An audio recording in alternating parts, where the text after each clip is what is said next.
Hello, it's Katrina here, your tutor for leading and motivating learning. I just want to point out to you a little feature of the workshops which you will be becoming increasingly familiar with as we move through them.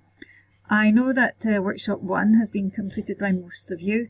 Workshop 1 was quite simple in its layout. All the activities that I wanted you to engage with were visible in one screen. However, if we have a look at Workshop 2, excuse me, I'm just going to go back to Workshop 2, Motivating Through Mindset, where we're examining the work of Professor Carol Dweck. There are several chapters to this workshop. Okay, so you open Workshop 2 and you end up on Chapter 1. Basically, you can see the detail here. The table of contents in this workshop is detailed here. So the first activity is on the first screen that you encounter. Motivating Through Mindset. You can have a look at the diagram, and there's further work for you to do.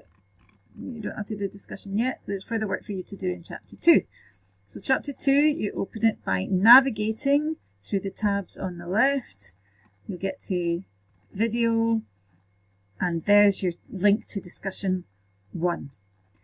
Okay, so once you've completed this one, you move on to Chapter 3, again using the navigation tab here on the left, where further information is available for you.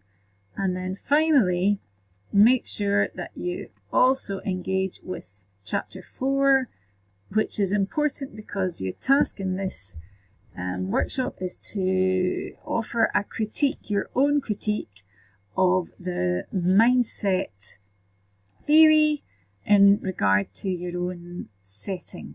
So that's just a quick little walkthrough for you, just to remind you to use the table of contents in each workshop, which is constructed like a chapter, and this model will also be replicated in future workshops. Thank you.